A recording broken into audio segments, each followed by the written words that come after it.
Hola a todos, bienvenidos a un nuevo PLF. ¿Cómo estás, Hernán? Muy bien, muchísimas gracias por la invitación. Un placer charlar contigo. Bueno, esto podría ser el PLF más dilatado. Tuvimos, creo que si reviso los chats de WhatsApp que tengo con Hernán Dobry, ya se remontan a previo a la pandemia, podríamos decir, incluso, o en los albores de la pandemia, y ya estamos después de 2 años, pero finalmente lo tenemos aquí en este PLF al periodista, y ahora nos va a contar un poco más quién es Hernán Dobry, para hablar de un tema.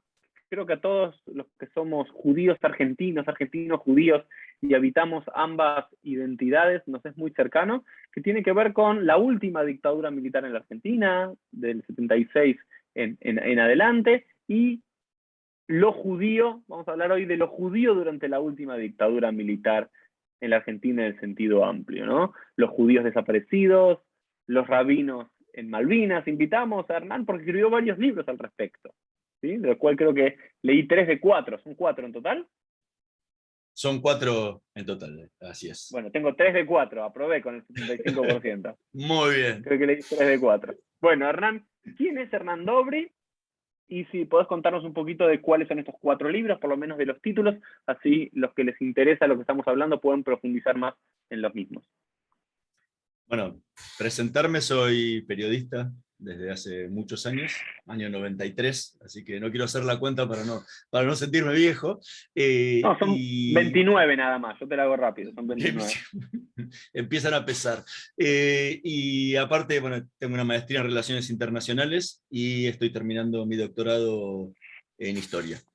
Así que tengo 2 programas de radio. Iba a nombrar los libros primero: Voces y Memorias y Letras y Corcheas, y dirijo aparte el portal Desarrollo Energético diariamente. Los 4 libros que nombrabas que tienen que ver con lo judío: el primero se llamó Operación Israel, el rearme argentino durante la dictadura; el segundo se llamó Los Rabinos de Malvinas; el tercero fue Los Judíos y la Dictadura; y el cuarto fue Ser Judío en los años 70, que escribí junto al rabino Danny Goldman en coautoría. Y después un quinto que se llamó País Riesgoso, pero no tiene nada que ver, es un libro de finanzas, así que no tiene nada que ver con lo que De vamos a otro charlar ahora. tema, de otro tema.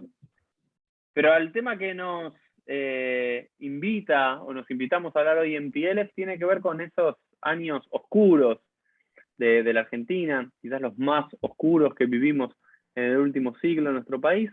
La pregunta es, Hernán, ¿qué te llevó a escribir sobre estos temas? Y también vamos a hablar un poco del derrotero y vamos a ir hablando de la conversación, me parece. No lo había pensado antes, pero viendo cuál fue la cronología de los libros, que no la conocía, vamos a hablar del derrotero ese, ¿no? Porque me parece interesante cómo se fue concatenando casi cronológicamente, empezando sobre cuál fue el rol de Israel, ¿no?, en la última dictadura militar en la Argentina, cuál fue ese rol de los diferentes rabinos, ¿no? Nosotros tenemos a Baruch en común, cada uno lo conoció de diferentes lados, y ese rol que tuvo ahí. Y luego, ¿qué pasó con los judíos argentinos? Y tu último libro con Danny Goldman. Entonces, pero en general, Hernán, ¿qué te llevó a escribir sobre este tema? ¿Y por qué desde los judíos? Empecé a investigar estos temas en el año 96, 97, 97 más que nada. Yo no tuve nunca una formación judía religiosa, siempre tuve una vida judía cercana, me crié en hebraica durante toda mi vida desde chiquitito, pero nunca una formación judía religiosa. Y en el año 97 yo empecé a hacer una pasantía en Radio High. Estaba estudiando la carrera de periodismo, si bien hago periodismo desde el 93, empecé a estudiar en el 96, y ya había abierto una pasantía en ese momento en Radio High, y ahí empecé a... Tenía justamente quien era el gerente de noticias, Abel Kleiman, en su momento. Charlábamos mucho sobre el tema. Yo venía muy focalizado, estudiando mucho sobre Shoah. Y obviamente los años 90, el tema indulto y compañía, tenía en el candelero lo que era los derechos humanos y lo que había ocurrido en la dictadura. Aparte estábamos mucho más cerca de lo que estamos ahora, ¿no? Y Y ahí empecé a descubrir a la figura de Marshall Mayer. Y en el momento me atrajo todo lo que tenía que ver con él, con todo lo que había sido el rol y con lo que me iba enterando de a poco, que de ignorante total no sabía nada. Tenía que hacer mi trabajo final de investigación periodística en el año 97 y decidir un tema que investigar. Eran 3 meses, no había mucho tiempo para trabajar, pero había que hacer un trabajo final. Y yo había decidido hacerlo sobre la vida de Marshall Mayer, porque me había dado cuenta de algo, no había nada escrito. Nadie había escrito en ese momento nada. Algún articulito por acá, pero nunca un libro, un paper, nada de nada. Entonces dije, bueno, es la mía. Como periodista siempre por lo menos queremos tener una novedad. Entonces voy a escribir algo que no escribió nadie. Bueno, obviamente que en 3 meses escribí un trabajo sobre Marshall donde muchas de las fuentes estaban en el exterior y era muy difícil. Y para hacerlo bien no se podía hacer. Entonces, derivó en estudiar lo que había sido la comunidad judía y la dictadura. Y ahí lo dividí, ese trabajo, en sectores. Ese trabajo va a ser fundacional, va a ser la base del libro que escribimos con Danny Goleman, que después te voy a explicar porque es un libro totalmente diferente, pero esa base fue más o menos la que estructuró el futuro libro. Y ahí yo lo dividí en el accionar que había tenido cada uno de los sectores de la comunidad. La prensa judía, las instituciones judías, el sector religioso y la Embajada de Israel. Y empecé en un tiempo récord, entrevisté muchísima gente, leí muchísimo de prensa judía de la época y escribí un trabajo básico. 50, 60 páginas, una cosa por el estilo, no mucho más, pero me picó el bichito. Y seguí. Y me fui a la biblioteca de la AMIA, que en ese momento estaba funcionando en lo que había sido el Rambam, porque obviamente estamos hablando post-atentados, todavía ni siquiera existía la sede nueva de AMIA ni nada, y ahí desempolvando viejos diarios Nueva Presencia, La Luz, y me fui estoqueando de material de lo que había sido la prensa comunitaria, y seguí haciendo entrevistas con personajes de la época. Eso fue quedando ahí, siempre la idea era de hacer otras cosas, pero la vida y la profesión me fueron llevando hacia otros lados, y yo estuve 6 meses viviendo en Estados Unidos, volví, empecé a trabajar en la agencia de noticias Bloomberg, es una de las agencias más importantes del mundo en lo que tiene que ver con finanzas, me focalicé en el mundo de las finanzas, pero nunca dejé de ese tema de lado, es como que siempre lo tenía de costadito. Y cuando en el año 2000, la Universidad de Palermo firma un acuerdo con TEA, que era la escuela de periodismo donde yo estudié, para completar la licenciatura. Entonces, agarramos y me metí, la hice y todo, y cuando tenía que hacer la tesis de grado, dijimos, ok, ¿de qué la hago? Y yo la quería hacer, obviamente, ampliar la otra, que a la cual había estudiado tanto, y dije, bueno, hagamos una tesis de grado bien de la comunidad judía y la dictadura militar.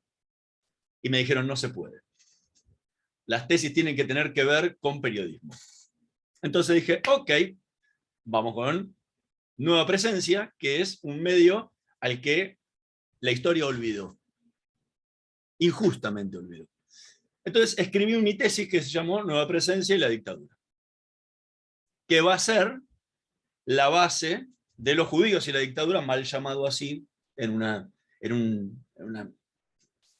sé, tuve que ceder frente a la editorial. Para mí el libro se iba a llamar Nueva Presencia, el diario que desafió a la dictadura, porque el libro es sobre el diario Nueva Presencia, pero me dijeron con ese libro, con ese título, no le vendemos un libro a nadie, si sale así no sale. Entonces tuvo que salir como Los judíos y la dictadura, que debería haber sido el nombre del libro que escribí con Danny Goleman, pero ya lo había quemado en el libro anterior, con lo cual tuvimos que cambiar el nombre y que no se pareciera. Este es el detrás de escena. Entonces eso quedó, fui en mi tesis de grado, aprobé, terminé la licenciatura, pero yo ya tenía la idea de que quería hacer una maestría. Siempre digo que mis libros los escribo obligado. O sea, que hago maestrías y hago posgrados para escribir los libros, porque de otra forma no los escribiría. Porque la vorágine del tiempo, la vorágine de mi trabajo y compañía no me permite decir, bueno, voy a poner mi cabeza en un tema que no tenga nada que ver conmigo con mi trabajo del día a día, como hacen muchos periodistas que vuelcan su trabajo a libros después. Esto tiene que ser aparte. Bueno, no puedo ponerme una investigación, necesito un impulso que me mueva. Y obviamente que hacer un posgrado y terminarlo es un buen incentivo como para hacerlo. Entonces, yo tenía en la cabeza la idea de hacer una maestría en Relaciones Internacionales. Me quería en ese momento focalizar en todo lo que había sido Medio Oriente y mucho que tuviera que ver con la relación entre Argentina e Israel, por lo cual mi tesis de maestría iba a ser la relación entre Argentina e Israel durante la dictadura. Ya tenemos el primer libro. El problema que no fue tampoco, porque cuando lo planteé me encontré con que era tan inabarcable, porque era mucho, mucho, mucho que hacer, son 7 años, hay que viajar a Israel, porque obviamente hay muchos archivos allá, yo no hablo hebreo, es un problema supino, porque tenía que conseguir traductores, o sea, era muy grande, y para eso obviamente necesitas becas, años sabáticos y compañía, que no tenía nada de nada, y si no quedás supeditado que si no conseguís la beca no la podés hacer. Entonces dije, bueno, ese tema no, pero me acordaba de una pequeña frase que había surgido de tanta lectura de los diarios de la época, donde los familiares de desaparecidos acusaban a Israel y le decían, no nos gustaría saber que con las armas que ustedes le vendieron a la dictadura mataron a nuestros hijos. Opa, dije, acá hay un tema. ¿Qué arma le vendió Israel? ¿Por qué le vendieron esto? ¿Cómo fue la relación entre este régimen que tiene un nivel de desaparecidos judíos muy alto, por encima del promedio de lo que es la participación judía en la población del país? ¿Qué pasa? ¿Qué pasaba acá? Entonces lo agarré a mi director de tesis y le digo, cambiemos. Se me ocurrió otro tema. Ya lo tenía probado todo. Digo, mira, esto no lo vamos a poder hacer. Lo vamos con algo más firme. Vamos con la venta de armas de Israel a Argentina. Yo no había visto un revólver ni cerca, pero que el único que tenía era unos cevitas que jugaba de chico. O sea, eso es lo máximo que yo conocía de armamentos. No conocía nada. Y me metía en un tema sin saberlo, que era imposible. O sea, ahí tenés contratos de confidencialidad, tenés un montón de cuestiones. Pero ¿qué pasó? Se dio la casualidad que el 24 de marzo de 2006, la ministra de Defensa, Nilda Garre, firma un decreto que dice que se abren todos los archivos de las Fuerzas Armadas durante la dictadura. Así, general. Bueno, claro, ella nunca se imaginó que al día siguiente iba a llegar al departamento de prensa un pedido mío solicitando todos los contratos de compra de armas de Argentina e Israel durante esos años. Como abriste los archivos de la dictadura, eso está metido ahí adentro. Y como habían pasado más de 25 años, habían perdido la confidencialidad, muchas de todos los armamentos que se habían comprado ya no existían, porque caducan, o sea, todo lo que tiene que ver con pólvora, con municiones, desaparece todo. Quedaban algunas cosas ahí tiradas que andaban dando vuelta, algunas están en actividad en Ushuaia, pero bueno, yo metí el pedido. Y estuve 1 año y medio llamando 3 veces por semana al Ministerio de Defensa hasta que los conseguí. Conseguí los contratos, hablé con 150 militares, diplomáticos, funcionarios de la dictadura, vendedores de armas israelíes, y eso derivó en una documentación inmensamente grande,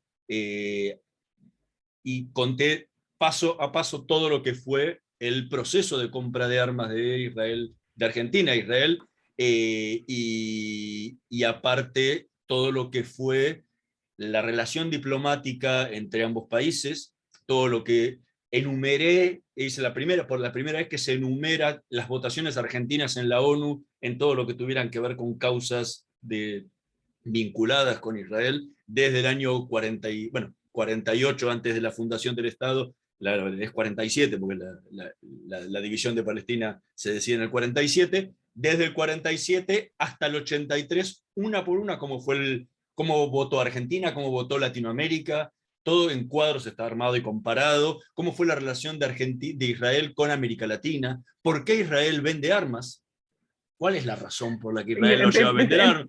Digo, vamos, empecemos, ahí tenés, sí, tenés un libro, una charla entera para esto.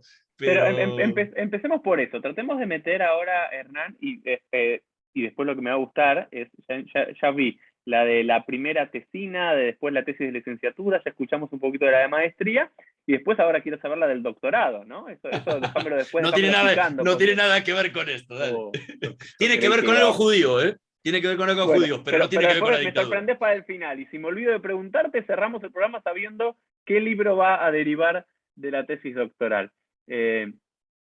Vos sabés que yo estaba escribiendo una tesis doctoral hasta que vine acá a Buenos Aires, y después, bueno, la vorágine del día no me permitió poder hacerlo, pero estaba escribiendo sobre las prostitutas y la prostitución desde la mentalidad rabínica.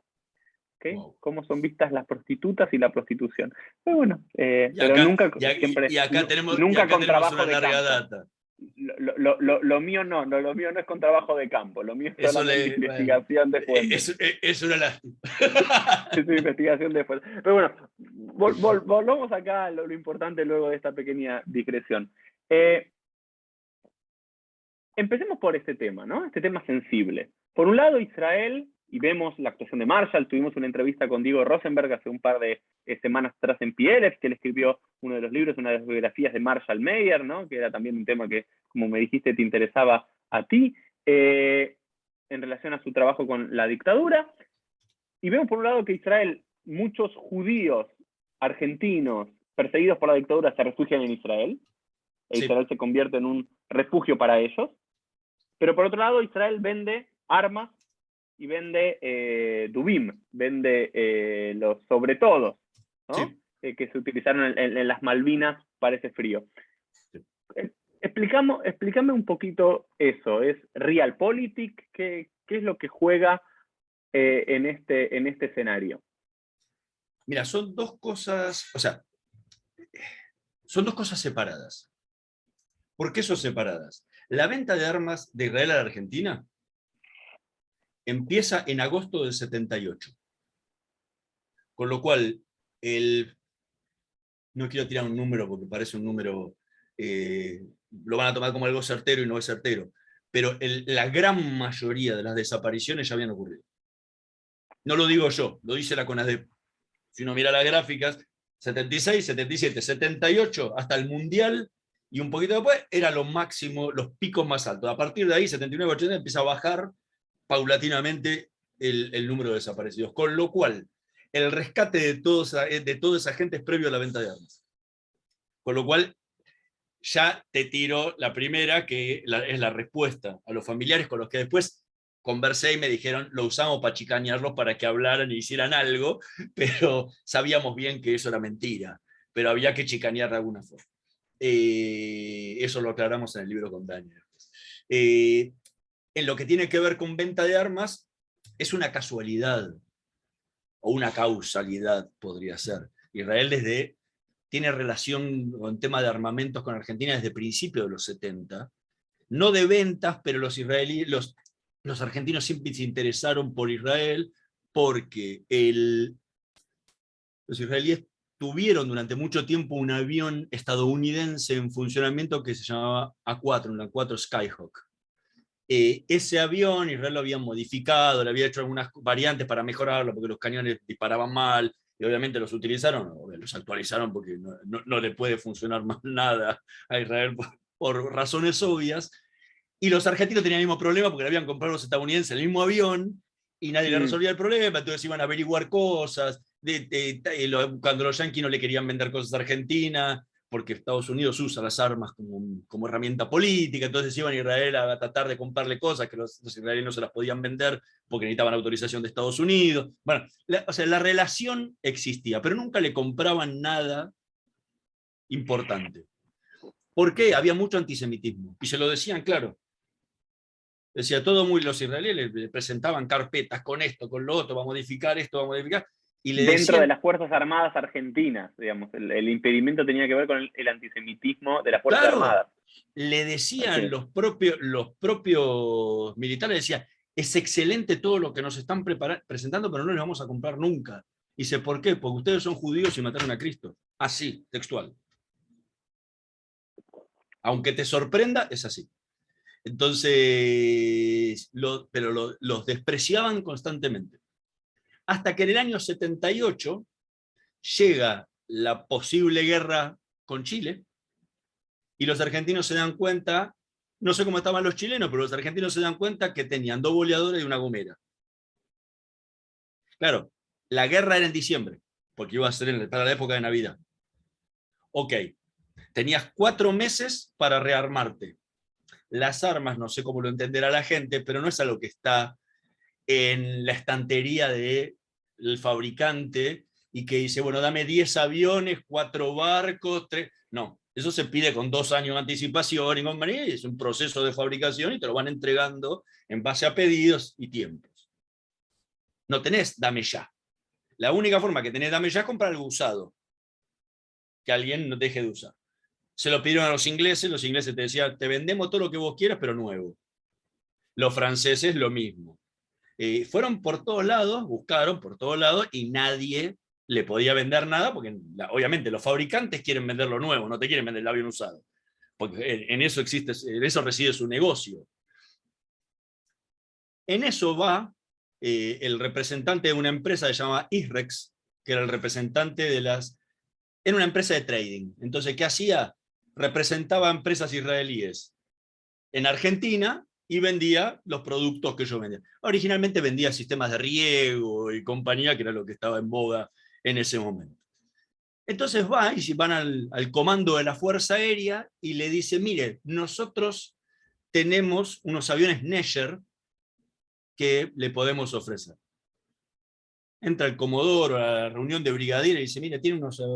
Acá vino el judío, tiene unos aviones Neger que quieren ofrecer. Se miran todos y dicen, Neger, ¿y qué es Neger? Pero siempre hay un iluminado en la reunión. Y dice, ¿no será el Mirage 5 que los judíos modificaron? Sale de la reunión del comodoro y le pregunta al vendedor, dice, ¿son los Mirage 5 que ustedes modificaron? El vendedor no tenía ni idea. Agarró, no, fue al correo, mandó un telex a Tel Aviv, donde están las oficinas centrales de ISREX, pregunta, ¿son los Mirage modificados? Si es así, están interesados. La respuesta fue Ken. ¿Ok? Vuelve al edificio Cóndor y le dice, sí, son esos. Queremos viajar ya para verlos. Bueno, lo vieron. Esos aviones Neger, Israel estaba en proceso de modernizar su flota, los estaba cambiando por los Kfir, y esos que tenían poco tiempo de uso, y encima estaban súper probados en combate y compañía, los dejaba de usar y se podían usar al día siguiente, porque estaban, o sea, los tenían actividad Israel. Así que viajaron y así se concretó la primera compra. Fue necesidad y urgencia. O sea, los tipos se lo decían, te los entrego en noviembre, los tenés en el puerto de Buenos Aires. Entonces los tipos estaban chochos, dijeron, avión Mirage 5. Argentina usaba Mirage. No saltamos tecnología, no tenemos nada. Bueno, así empezó el primer contacto. Y a partir de ahí, cuando se dieron cuenta, firmaron un contrato que Israel nunca había firmado, que era que los pilotos argentinos se tuvieran que entrenar en Israel. Con lo cual, por eso te digo, viajaron decenas de ingenieros, técnicos, fueron técnicos a revisar los aviones, después firmaron acuerdos de modernización de esos aviones, hubo gente que vivió, militares que vivieron un año y medio en Israel trabajando en el aeropuerto Ben Gurión todos los días, o sea, el movimiento fue monstruoso y les cambió la cabeza a estos tipos, a muchísimos les cambió la cabeza, muchos me decían, los vendedores me decían, dice, no logramos que dejen de ser antisemitas, pero son mucho menos antisemitas que antes. Algunos me decían, aprendí a diferenciar entre un israelí y un judío, que no es lo mismo. Bueno, o sea, cosas que voy a decir, nada, pará, no me puede estar diciendo esto, pero lo decían, nunca un arma fue un arma israelí, siempre fue un arma judía. En todas las entrevistas que hice, y lo dicen con total naturalidad. Pero bueno, esto fue el comienzo de una relación que podría haber empezado en el año 70. Empezó en el 78 porque estos locos querían ir a una guerra con Chile sin equipamiento. Y los israelíes le ofrecieron eso, le ofrecieron municiones, le ofrecieron de todo, que tenían de todo. Y entraron, pero equipos de Finalmente, comunicación. todos sabemos la historia, que finalmente esa guerra No se se hizo. desarticula, finalmente no sucede, pero sí la que sucedió fue la guerra de Malvinas. Entonces, 3 años después, ¿no? En el 82. Entonces, la pregunta es, ¿en esa guerra de Malvinas sí se utiliza armamento israelí? Sí, sí. Bueno, ya eran casi 4 años de relación. Porque agosto del 78, abril del 82. O sea, ya el trabajo conjunto era inmenso. Israel estaba armando aviones de inteligencia. Aviones de inteligencia, cuando hablo, es de guerra electrónica para interferir comunicaciones, etcétera. O sea, los proyectos eran muy grandes que había en el medio. Estaba la modernización de estos Neger, que acá se llamaron Dagger, para modificarlos a llevarlos al nivel del Kfir, que era el avión que Argentina quería, pero Israel no se lo podía vender porque tenía turbinas estadounidenses. Entonces lo querían llevar a esa tecnología. Los israelíes montaron acá todo lo que fue la fábrica de aviones en Córdoba, montaron toda una línea de trabajo para hacer toda la repotenciación de las turbinas. O sea, la cantidad de israelíes que venían a Argentina era impresionante. La firma Tadirama había vendido todo lo que son los equipos de comunicación del ejército, de la infantería marina, en todos Tadiram. Había 4 lanchas patrulleras que todavía están en Ushuaia, en el puerto de Ushuaia funcionando, que son 4 lanchas de Abur, que se habían comprado para el río, para el patrullaje de río. O sea, el acuerdo de los Dubonim había sido el año 80, pero con entregas parciales, 80, 81, 82, 83, iban entregando en partes. No, 81, ¿Pero por qué? 82, ¿Porque 83. se calculaba una guerra No, en o sea, frente frío o simplemente necesitaban no. chaquetas? Eso es lo que no entiendo. Eh, es Argentina pura la anécdota de los Dubonim. Duonim, recordamos que son, Las camperas de abrigo las que usa el camperas de ejército abrigo israelí. militares clásicas. Sí, sí, sí, Sí, que uno cuando, no sé, vas a los 80, en los 90, todos nuestros padres que fueron a Tapuz, todos volvían, le pedían un hayar a un soldado israelí, un dubón. Digamos, exactamente. eso. Después en Israel se dieron cuenta y se las vendían. Le vieron el negocio y dijeron, vamos. Bueno, ¿qué pasó? Argentina fabricaba eso. Argentina tenía sastrería militar. Pero la sastrería militar era uno de los curros más grandes que había en Argentina. Hoy la levantaron, yo vivía a la vuelta, ahí en Luis Campos, ¿no? Claro, Estaba ahí cerquita. Sí, sí, sí, yo vivía de exactamente. la Bueno, vuelta. la sastrería era el curro más grande que había. Te salía una campera fabricada en Argentina más cara que no sé, que una campera Armani traída desde Europa. Bueno, ¿qué pasó? Nombran en los 80, el principio de los 80, nombran un general que no era de intendencia. Dentro del ejército hay cada arma, está caballería, artillería, hay una que es intendencia. Bueno, pero nombran a uno de artillería, lo mandan, creo artillería o caballería, lo mandan a intendencia. Porque Viola se dio cuenta que había una corrupción terrible, lo mandó a este a limpiar. Claro, cuando viaja a Israel por una misión que tenía que ir, pregunta, ve los Dubonim y le dice, ok, qué buena campera. ¿Cuántos salen? $15. No, algo así. No me acuerdo el número puntual, pero era muy barata. Y acá salía 100 hacerla. Entonces el tipo dijo, páseme en un presupuesto. Cuando pasaron el presupuesto, bueno, es la campera que usa el ejército acá, usa una de abrigo. No te olvides que tenés que patrullar toda la Patagonia, Sí, sí, sí, toda la o el norte montaña. argentino, en el norte Digo, argentino a la noche. necesitabas hacerlo. Por eso iban entregas 81, 82, 83, porque era para plazos largos. Y le compraron, creo que eran 30.000 camperas. A entregar así, pero porque se dieron cuenta, claro, después se armó un lío bárbaro porque ahí reeleccionaron la cruz por haber vendido esa campera, por haberse metido en un lugar donde tenía que haberse metido, pero el tipo este estaba empecinado que las quería comprar. Entonces, bueno, le podía decir, no te las vendo. Y las compró. Y así fueron que gracias a eso, cuando se desató la guerra de Malvinas, estaban las camperas. Parte se hicieron traer durante la guerra, adelantaron la entrega. Israel mandó las camperas en el 82, a principio de la guerra, las mandó en avión y llegaron para abastecer a todos los que se las dieron, no sé cuántos se lo habrán Claro. dado, y esas camperas se usaron durante la Guerra de Malvinas. Y esto, Salvaron a muchos de Hernán, morirse congelados. claro, bueno, pero esto me lleva a esta próxima pregunta, esta concatenación de tu historia cronológica, de tu publicación de los libros y cómo estamos narrando, ¿no? De forma desordenada, ¿no? La última dictadura. Pero me parece interesante marcar esto, que, digamos, una crítica que uno escucha constantemente en la izquierda argentina, en la izquierda judía argentina, tiene que ver con ese rol maléfico de Israel de venderle armas a quien después va a terminar matando a sus hijos y a los hijos de los vecinos, ya sea judíos o no judíos. Por un lado, digamos, vemos que lo que decís vos, que digamos, las desapariciones, la mayoría fueron hasta el 78. Y aparte, también estamos hablando que la guerra de las Malvinas también fue una guerra que tuvo un cierto apoyo importante de la población argentina y la población judía argentina. Tal es así, y saltamos el próximo libro, ¿sí? Que es el primero que yo empecé a leer, ¿sí? Que tiene que ver con los rabinos que fueron a Malvinas. Pero estamos hablando que finalmente Israel y la comunidad judía local, Israel mandó armas y abrigos para que los jóvenes protegidos argentinos por lo menos tengan algo de recursos en una guerra de David y Goliat, casi contra los ingleses.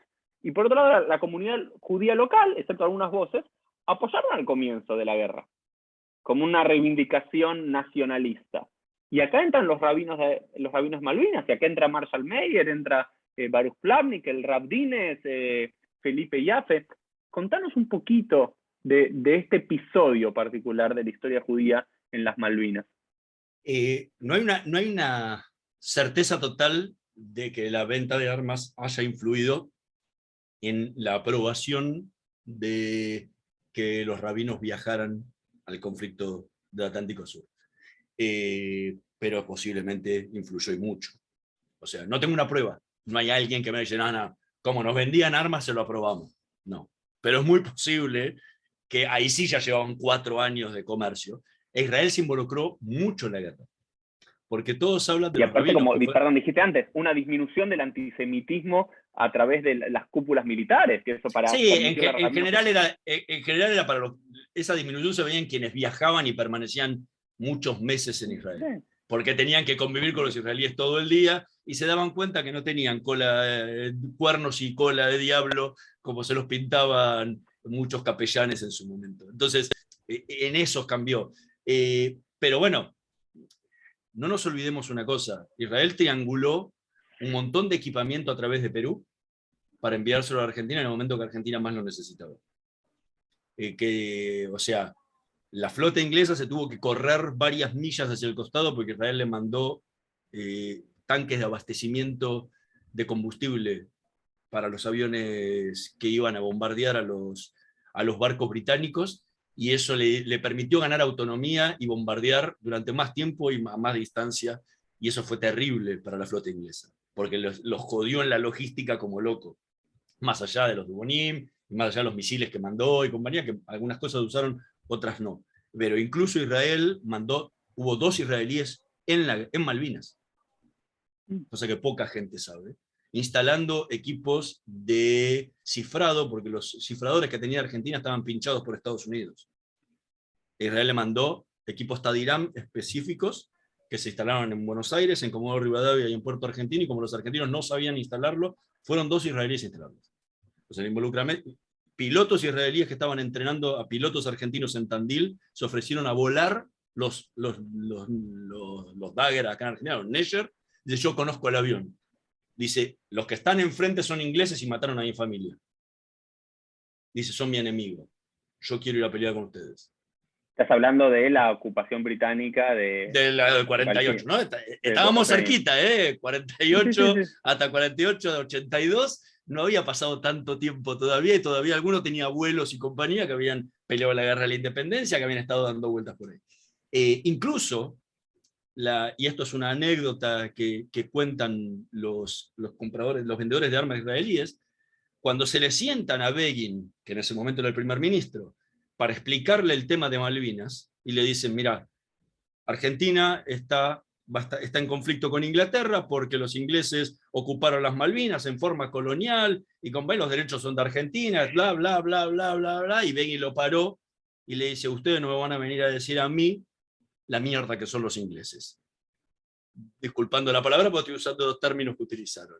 Dice, ¿estas armas van a servir para matar ingleses? Kadima. Y ahí fue la orden. Entonces, digo, el involucramiento israelí es importante en ese momento, y político y geopolítico. Dice, ahora háganlo todo callar. Que nadie pueda decirme nada de que nosotros le estamos vendiendo armas, triangúlenlo por ahí, busquen algún país amigo que se lo triangule. Bueno, y he encontrado a los peruanos que fueron... Es una charla aparte lo que hicieron los peruanos, no lo hace nadie en la historia de las guerras, en el mundo nadie hace lo que hicieron los peruanos.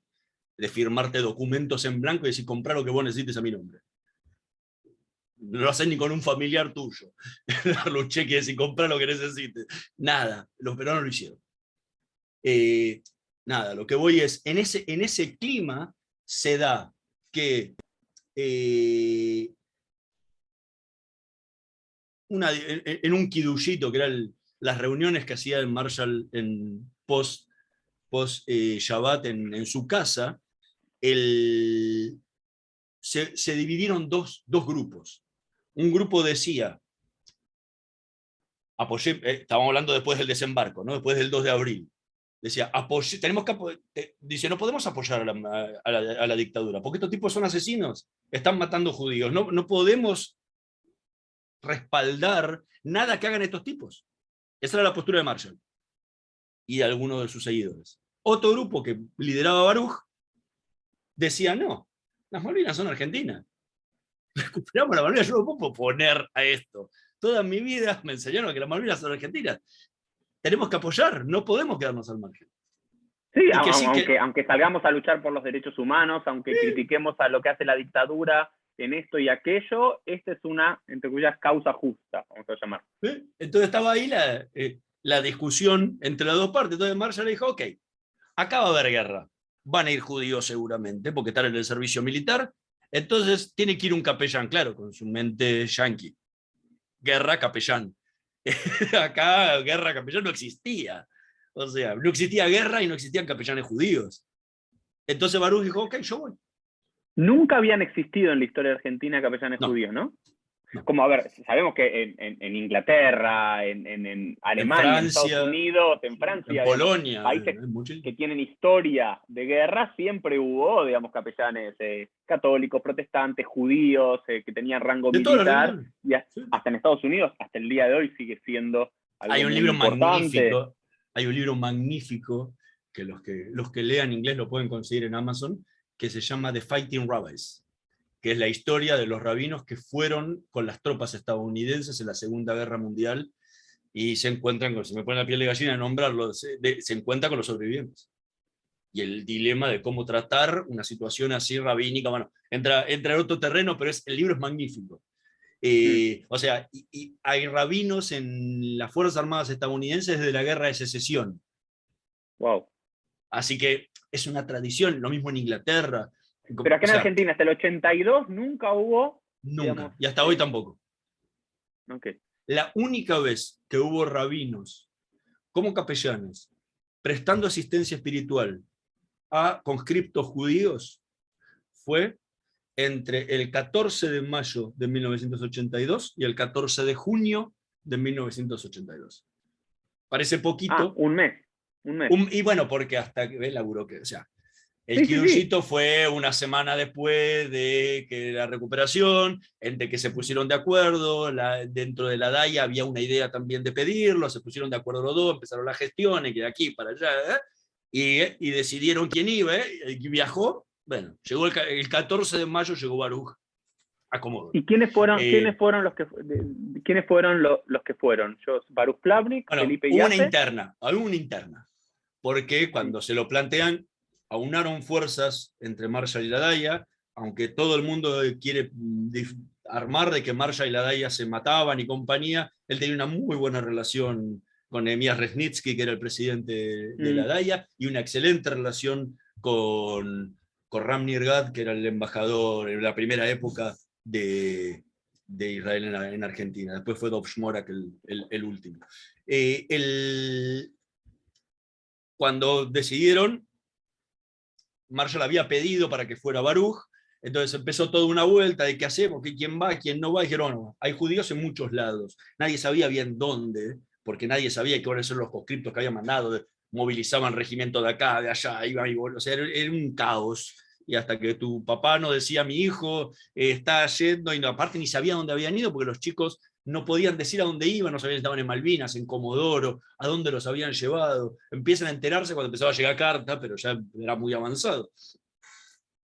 Se decide que los van a dividir en dos frentes, en tres frentes. Uno Malvinas y dos continentes. Dentro del continente, dos partes.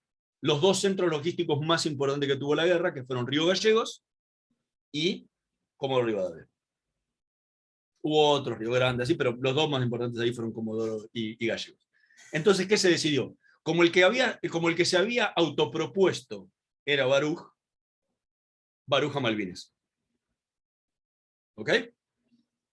Y se decidió hacerlo inclusivo, que no sea que el seminario, el movimiento conservador, fuera el único que se fuera. Entonces dijeron, bueno, vamos a hacerlo inclusivo, que la AMIA tenga una participación, llamémoslo Benamú. Shlomo Benamú era el gran rabino de la comunidad en ese momento, y lo fue durante muchas décadas, que vaya él a prestar asistencia espiritual, y lo llamaron a alguien de Chabad para que venga a... Chabad no es Chabad de hoy, Chabad era Era minúsculo, incipiente. era el 5 ahí. Entonces, ¿y quién era el representante de Chabad en ese momento? El mismo que hoy, que era Tzvi Grumblat. Recién arrancaba porque el emisario del Rebbe acá había sido otro, ahora no me puedo acordar el nombre del rabino, Baumgarten. Baumgarten se había muerto, y entonces quedaba, no me acuerdo si era o quién había sido, se había muerto. Entonces, ok, quedaba un Tzvi Grumblat que tenía 20 años. Entonces le dijeron, los llamaron a todos a una reunión y decidieron que Tzvi Grumblat iba a ir a Río Gallegos. Como Benamú no podía porque estaba enfermo, lo designó a su mano derecha, que era el rabino Efraín Dines, que está en una comunidad en Flores, que fuera él a Comodoro Rivadavia, y Baruch iba a Malvinas. Esto después fue pasando. El tema es que nadie sabía cuánto dura una guerra.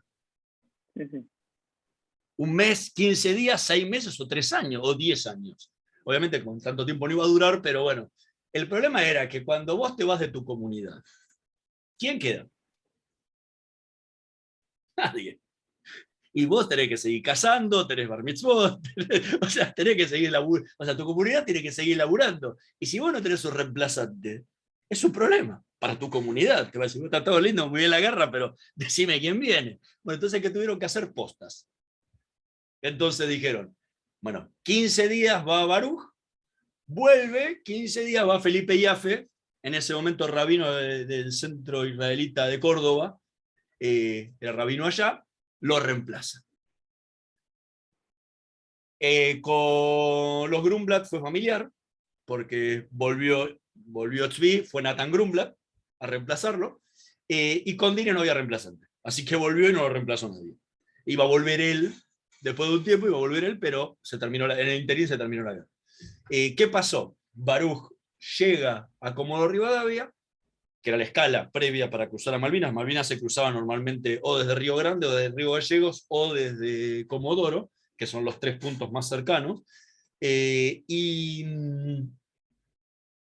por H o por B empezaron, no, que usted no puede cruzar, que tiene que cruzar con la Cruz Roja, y la Cruz Roja nunca cruzaba. La Cruz Roja un día se pudrió y se fue a Montevideo y se subió un barco inglés que pasaba y fue a parar a Malvinas y llegó para el día de la rendición.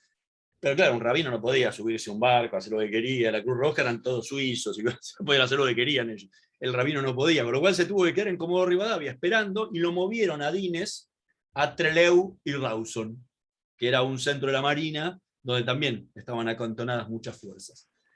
Así que finalmente terminaron, ese fue el mapa en el que terminaron quedando, y a Malvinas no cruzó nadie, porque al nunca final no hubo, digamos, hubo rabinos nunca, durante la nunca guerra de lo... Malvinas, pero no en Malvinas. El título es engañoso, el libro, porque claro, son los rabinos de Malvinas, de la guerra de Malvinas, pero no estuvieron en la... correcto. Y digamos, ¿tenemos alguna idea de conscriptos judíos que estuvieron o, digamos, haciendo servicio militar en esa época o en el conflicto de Malvinas, que a estos rabinos sirvieran? Mira, tenés dos partes separadas y hay una puja terriblemente grande interna. Tenés los veteranos de guerra de Malvinas, que son los que combatieron en la guerra. Los que fueron a las islas o estuvieron en alguno de los barcos que estuvieron dando vueltas por alrededor, que en total hoy son 45. Y te adelanto mi nuevo libro, que va a salir este año, que se va a llamar Los soldados judíos de Malvinas, contando la historia de estos 40, las historias de vida de estos 45 soldados, que lo va a publicar la Sociedad Hebraica Argentina, y a 40 años del conflicto, que para guardar la memoria de estos 45 compatriotas que fueron a combatir en la guerra, para cuando tantas veces nos vienen a decir que si sos argentino, no sé, si sos judío, no sos argentino. Bueno, a estos 45 no les preguntaron si eran judíos o si eran argentinos, fueron a combatir y lo hicieron de la misma forma que cualquier otro. Entonces, de esos están bastante, son los que tenemos hasta ahora, o sea, no hay un padrón. En Inglaterra, por ejemplo, yo consulté por algunas cosas el Centro de Veteranos de Malvinas, y no existe el Centro de Veteranos de Malvinas, existe el Centro de Veteranos Judíos de las Guerras. De la Segunda Guerra Mundial, ya de la primera no queda ninguno, ¿no? Pero de la Primera Guerra Mundial, de la Segunda Guerra Mundial, de la de Afganistán, de la de Irak, y la de Malvinas. Que imagínate, para los ingleses 2 meses de guerra en su historia es como en la nada. Pero tienen un centro de veteranos judíos. Acá eso no existe. Se empezaron a nuclear después de que salió el libro y que empezaron a haber homenajes y compañía. Se empezaron a conocer entre ellos porque estaban en diferentes unidades. Y tampoco hay un padrón. Entonces, como no sabemos quién es judío, quién no es judío, si era de ¿Quién se madre autopercibe judía. como judío? Claro. Aparte te metes en un tema terriblemente ríspido que con los desaparecidos pasó también. Entonces, los que logramos encontrar fueron 45, que hasta el día de hoy, después de tantos homenajes y tantas cosas, si no aparecieron, bueno, es porque no quieren aparecer tampoco, o en algún momento aparecerán no sé si fallecieron o no, porque por ahí algún familiar podría haber dicho, pero posiblemente en algún lado aparezca, y en el caso ese haremos una segunda edición del libro Los soldados judíos y agregaremos su historia. Ahora, con los que se llaman veteranos continentales, que son los que están reclamando ser reconocidos como veteranos de guerra de Malvinas, acamparon durante mucho tiempo en Plaza de Mayo y compañía, es imposible. ¿Por qué? Porque todo lo que se llama el TOAS, o sea, el Teatro de Operaciones Atlántico Sur, fue desde Río Negro hacia el sur, todo se consideró territorio de guerra. En donde hubiera un acantonamiento, tenés que fijarte uno por uno si había un judío dando vueltas por ahí. Yo me focalicé en los centros donde había rabinos. O sea, donde fueron a Río Gallego, bueno, hablé y busqué los que estaban en Río Gallego. Busqué los que estaban en Comodoro, busqué los que estuvieron en Trelew Rawson. Pero ahí seguramente debe haber habido en la Marina en Río Grande, debe haber habido en Ushuaia, debe haber habido en Puerto San Julián. No, en Puerto San Julián sí hubo porque Grumblat fue a Puerto San Julián. Pero así empezás a mirar Puerto Deseado, empezás a mirar pueblito que había, que es imposible saber el número total porque no hay un padrón, ni siquiera están los listados de los soldados que había en esas unidades en esa época. Yo los tuve que reconstruir a mano, por testimonios de uno y de otro. O sea, es un trabajo es imposible saber al día de hoy cuáles son la cantidad total, pero puede haber habido 100, 200, tranquilamente, judíos en el teatro de operaciones mínimamente. Algo que me sorprendió, Hernán, al leer ese libro, tenía que ver con que la mayoría de estos judíos que quizás eran conscriptos, no era que tenían una vida judía activa u observante, ni mucho menos. Quizás era la primera vez que muchos tenían diálogo con un rabino, ¿no? Me acuerdo de haber leído algunas anécdotas al respecto. Y no es que estaban interesados en, no sé, un oficio de Kabbalat Shabbat, o ponerse tefilín, o decir el Shema Israel acompañado de rabinos, sino que en el medio de todo ese caos, ese miedo, esa incertidumbre de saber si vamos a zarpar a la guerra y vamos a ir a la zona de conflicto o no, y todas penurias que pasaron siendo conscriptos, militares acá en la Argentina y demás, tener charlas de media hora con un lugar seguro, con una persona que los escuche, que puedan llorar, alguien que le pueda dar algún caramelo, que le pueda salir a buscar algo de comida, ¿no? Un episodio poco conocido, pero quizás apasionante de nuestra historia y trágico a la vez. Bueno, Ya hablamos de dos... fue parte de mi pregunta, una pregunta tonta, pero como toda pregunta tonta es la más difícil de contestar, que yo me dice, ok, ¿para qué servía un rabino en una guerra? ¿No era mejor mandar 90 kilos de comida a Malvinas? Digo, pesaría 90 kilos, un rabino Baruja estaba flaquito en ese momento, pesaría 70, pero ¿no era mejor mandar 70 kilos de armas, 70 kilos de abrigo, 70 kilos de comida que mandar un rabino? Entonces se lo fui a preguntar, ahí empecé a buscar a los veteranos de Malvinas, y les fui a preguntar a ellos, porque yo puedo responder desde mi pensamiento, pero no es el que vivían ellos. Digo, ¿en qué te hubiera ayudado que hubiera un rabino acá en Malvinas? Y se me hubiera salvado la vida. Porque acá algunos los maltrataban con antisemitismo, le hubiera preguntado por qué. Le hubiera pedido que me saque de acá, como si el rabino hubiera sido Superman. Hubiera podido sacarlo al soldado de la trinchera y llevárselo al continente. O sea, pero era poder hablar con alguien amigo que me entendiera y que no estuviera contaminado con todo esto que estaba acá. Ya supera la función religiosa, una función humana. Podría decirse, hasta más de un psicólogo que de un rabino. Pero obviamente el que tenía que cumplir, eso es lo que hace un rabino en una guerra. Es la ayuda espiritual, llevarle tranquilidad a esa persona que dice, tengo que matar. Tengo miedo a matar. Tengo miedo a morir. O sea, llevarle esa tranquilidad. Eso fue importantísimo. Lo vivieron con los soldados en el continente, porque existía un riesgo de invasión al continente, etcétera, pero que la guerra hubiera sido una historia totalmente diferente, ¿no? Yo hablé con varios capellanes católicos que estuvieron en la guerra, porque los capellanes católicos sí cruzaron, porque cruzaban con las unidades directamente.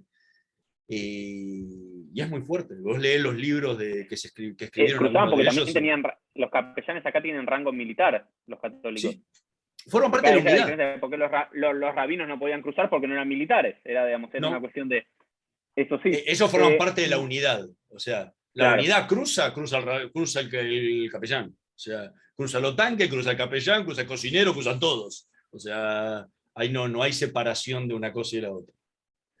Y, Hernán, la verdad llevamos casi una hora de conversación, se pasó rápido y no pudimos ahondar quizás de los 4 libros, pudimos hablar un poquito de la relación con Israel, la relación comercial y diplomática con Israel, y también un poco del conflicto de las Malvinas y las participaciones de los rabinos y de los conscriptos. Y de lo otro podríamos hablar un episodio más o mucho más, pero quizás algunas reflexiones generales, romper algunos lugares comunes o ahondar en lugares comunes quizás de lo judío en la última dictadura militar. ¿Tenés, más allá del número de los 30.000 desaparecidos, que en la Argentina en los últimos años hay un sector que quiere relativizar ese número, tenemos en la CONADEP, que entiendo que son un poco más de 10.000 documentados y demás, y si bien entiendo, hay unos 1.800 de esos 10.000 que tienen origen judío. ¿Estoy dando números correctos o estoy...? Bueno, ahí entramos en temas complejos. A mí me encanta entrar en temas complejos y tratar de resolverlos. Bueno, resolverlos, o sea, por lo menos dar una respuesta. Me metí con el tema de las armas, o sea, me fui metiendo con temas donde nadie quería hablar, o todos, por ejemplo, hablaban tocando de oído, decía, ¿por qué hubo tantos desaparecidos judíos? Ah, porque formaban parte de los sectores más perjudicados de la sociedad por la dictadura. Ok, próbamelo. Bueno, yo agarré... Sí, a ver, la tesis generalmente que uno escuchaba era que eran sectores juveniles, de clase media, involucrados en las TNUOT, en los movimientos juveniles por acción social y de izquierda, que era parte los sectores más del enclave perjudicados por la dictadura. Eso es lo que Englobamos todo uno ahí. escuchaba y por eso tenés casi un 20% sobre, creo que era el 0,5, el 1% de la sociedad general. No sé.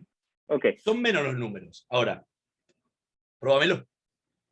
¿Cómo me lo probas? Bueno, yo me metí en ese trabajo, escribí un trabajo para el CES de la DAIA, para uno de los informes sobre antisemitismo del año 2006, creo que fue, 2005, 2006, o 2007, está por ahí. En uno de esos está tapa gris. Yo agarré todos los listados de judíos desaparecidos que hay, agarré el listado de la CONADEP, que es con el único que yo me manejo, ¿sí? O sea, yo tengo una opinión firmada por el tema de los 30.000, incluso tengo una teoría de dónde sale el número de 30.000, pero no viene al caso ahora.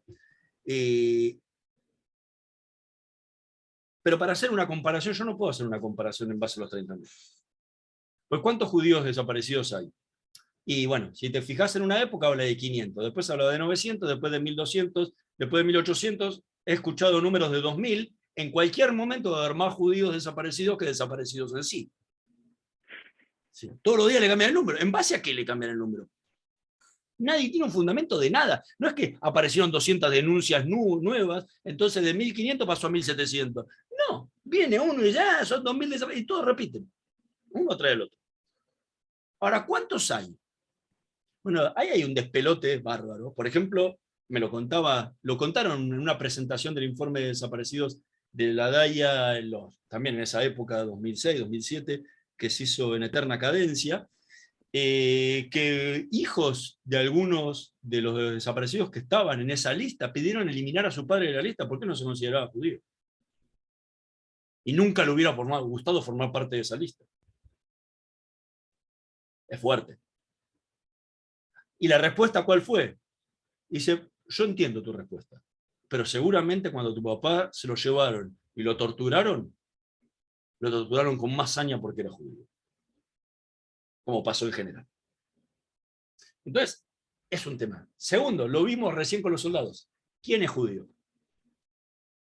El informe que le presentó al juez Garzón la DAIA está plagado de no judíos. La novia no judía de un desaparecido la metieron en la lista. ¿Es judía o no es judía? Es una tarea para vos, no para mí. o sea, está bien. Se casó, casamiento mixto. ¿Es judía o no es judía? Mi respuesta es no. Yo todo eso lo peiné en mi informe. ¿Y en qué estamos entonces, Hernán? Ahí estamos. ¿En qué estamos? 900, 1000, 1100. Yo no creo que supere ese número de ninguna forma. ¿Sí? Ahora, yo agarré ese número, agarré los listados de la CONADEP y empecé a tomar la información que había de cada uno de ellos.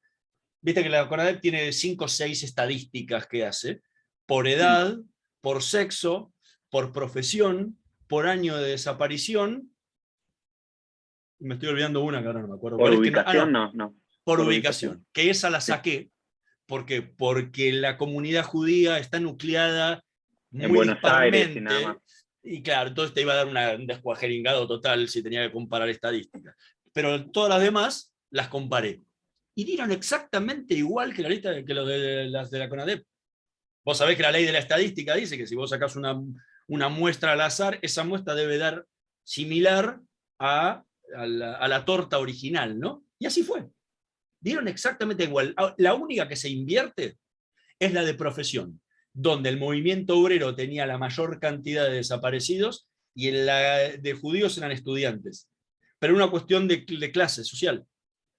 La comunidad judía pertenece a la clase media, entonces en esos sectores es la única. Pero a nivel porcentual, imagino que tomaste solamente los números de Buenos Aires y después todo el resto de la Argentina. No, tomé lo de todo el país. Lo que no hice fue comparar la estadística de lugares de donde vivían. Okay. No comparé esa, pero comparé edad, da lo mismo, sexo, da lo mismo, año de desaparición, da lo mismo, profesiones, salvo eso, que hay que ajustarlo obviamente por una variable, da lo mismo. O sea, dan todo igual. O sea, ahí tenés la prueba de que desaparecieron porque formaban parte de los sectores más perjudicados de la sociedad. Y no por una cuestión judía. No hay muy pocos casos que hayan desaparecido por ser judíos. No, pero una vez desaparecidos. Ahí estamos, siempre, claro, es siempre. No es que desaparecieron por ser judíos, sino que cuando eran torturados estaba la cizaña por el ser judío. Eso está todo documentado. Eso seguro. Creo que pero no hubo un pogrom. O sea, Ok, no un pogrom. exacto, no. Pero la pregunta es, sacá que no es 1500 ni 1700 ni 2000, sacá que es 1000. Vamos a poner 1000 y ¿te parece un número redondo con ADEP 10.000 Sí, o no? más o menos. Ok, Sí, estás hablando es que del está ahí. 10% Ese es el de... dato, ese es el número. Ok, o pero el 10%, pero ahí sí todavía queda Contra el un dato 1%. súper en ese momento había que comparar, tenés 1%. 300.000 judíos en Argentina y 30 millones de argentinos y demás, 1%. Ahí sí tenés un salto. Sí, pero vuelvo, Y eso, el salto existe porque estaban sobre representados en muchos sectores que fueron los más perjudicados por la dictadura. Esa es la razón. O sea, no es que se vinieron a llevar muchos judíos porque hicieron un no, pogrom no, no, no. como la Semana Trágica, cerraron el barrio de Once y se los llevaron a todos juntos. No, estaban en ese momento muy sobre representados en sectores donde la dictadura se ensañó especialmente. Todo lo que tenía que ver con universidades, bueno, movimiento obrero, como decíamos, profesionales dentro de la psicología. Bueno, había muchísimo donde los judíos estaban sobre representados. Movimientos de izquierda. Ahí se chuparon un montón de gente, pero no tiene que ver con una persecución contra los judíos. Ahora, ahí Y, adentro, una vez, eso sí lo aclaraste, una vez que lo tenían en su mano y veían que tenían un judío,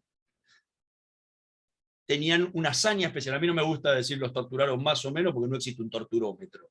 La tortura es terrible para todos. Pero tenían sañas especiales contra los judíos una vez que los tenían en su mano. Y eso en la CONADEP está, y hay 500.000 libros donde cuentan, y testimonios donde cuentan, solamente el juicio a las juntas y compañía, cuentan lo que fue la hazaña que vivieron los judíos en cautiverio en los diferentes centros clandestinos de detención de las tres armas. Pero digo, no hay, la prueba es esa. O sea, esa es la prueba de por qué desaparecieron tantos. Porque formaban parte y de esos sectores. Hernán, ahí ya llegando al final, estamos en estos últimos minutitos.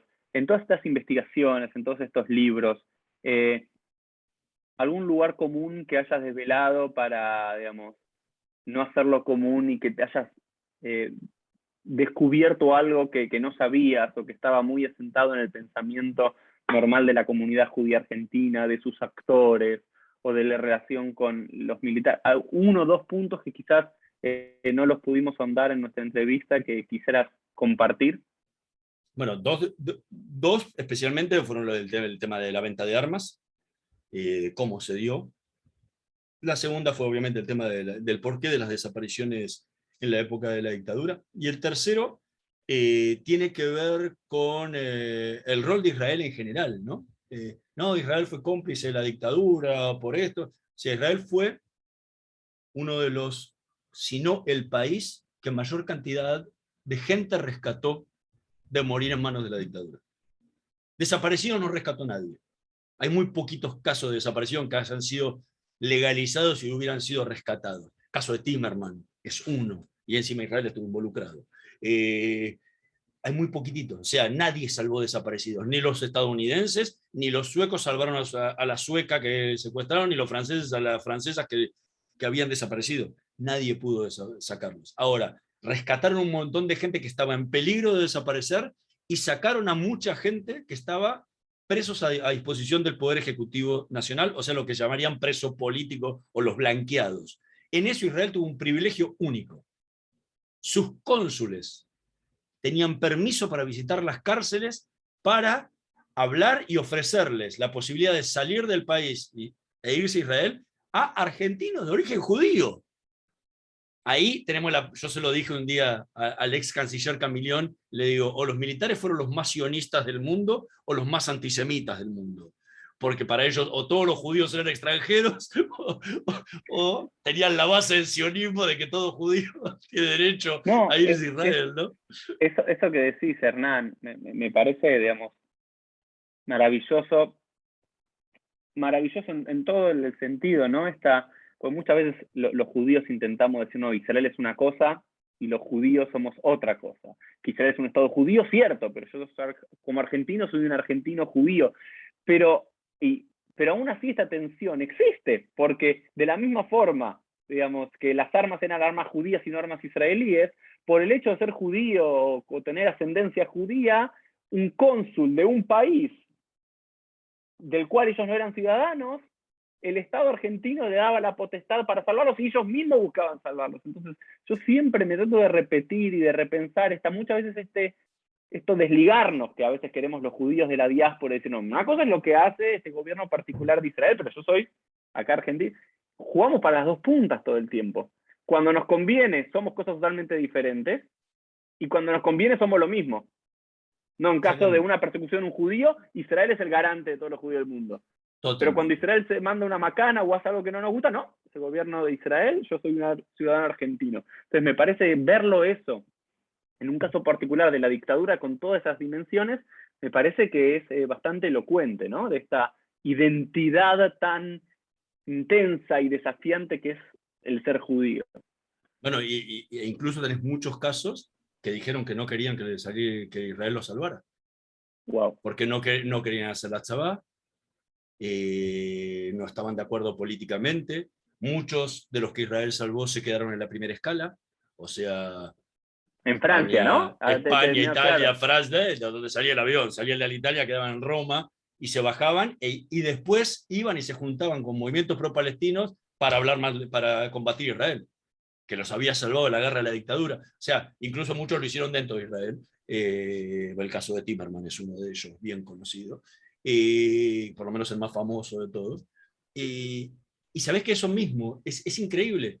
Se dio en Uruguay también, porque Israel cumplió el mismo rol, y hay un libro sobre la comunidad judía uruguaya muy bueno, que escribió un político uruguayo, cero origen judío, y es increíble porque se dan los mismos testimonios con lo mismo. Y hay muchos se quedaban por solidaridad, preferían quedarse con los suyos que huir. Es muy fuerte. Pero estas cuestiones se daban. Y había mucha pelea dentro de Israel porque tuvieron que hacer una excepción a la ley de Aliá. Porque si vos hacías Aliá de esa forma, en Israel no existe la figura del refugiado político.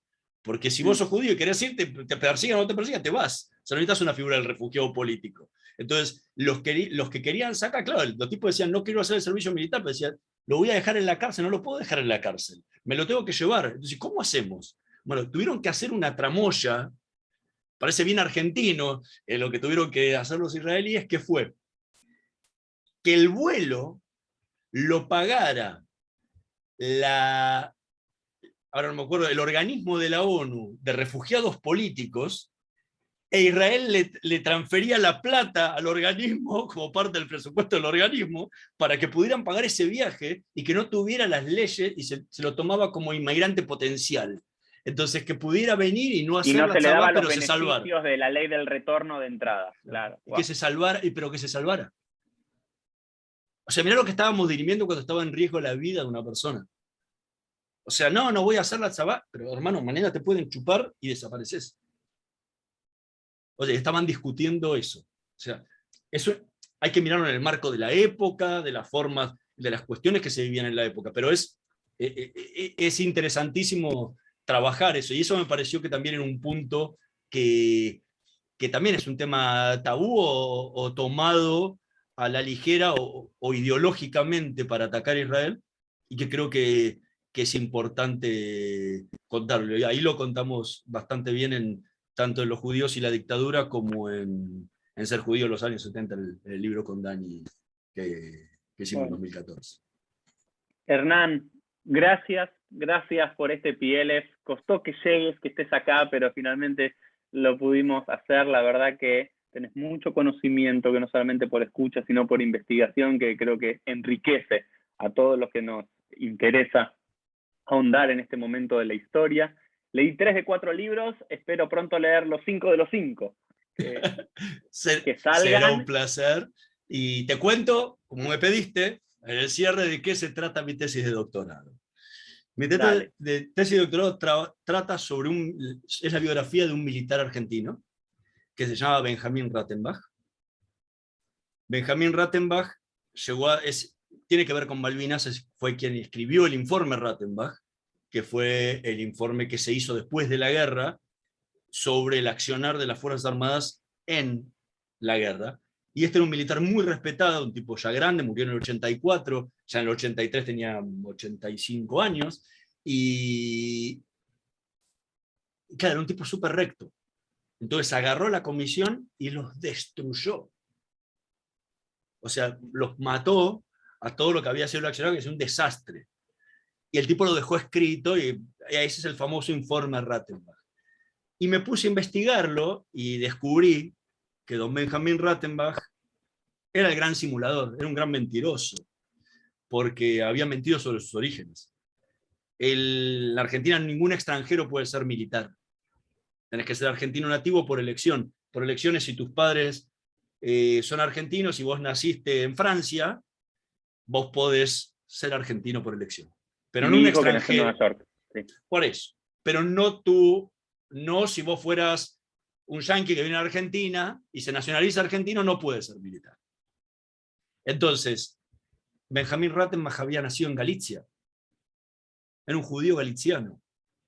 Wow. Y llegó a ser teniente general, el cargo más alto del rango militar en la Argentina. Entonces, la historia es, de toda su familia es una historia de inmigrantes judíos, de la Suite Migdal, no tiene nada que ver ellos con la Suite Migdal, pero vivían en la cuadra de la Suite Migdal porque vivían en Lavalle y Junín, donde en plena, estamos hablando, llegaron en 1908, o sea, en plena época de la Suite Migdal, en un 11 convulsionado, y todos los primeros capítulos tienen que ver con su infancia en el 11 y compañía, y su ascenso paulatinamente en la carrera militar que lo lleva no solo a ser teniente general, a ser secretario de guerra de Bueno, Guido. habrá que leer también Inmenso, tu tesis inmenso. doctoral o el libro que se produzca de eso. Hernán, Ojalá sea infinitas pronto. gracias por este Pieles. Y bueno, sé que estás viajando, emigrando también, así que todo lo mejor para ti y para toda tu familia. Y todos nos vemos en un próximo episodio de Pieles. Chau, chau. Chau, chau.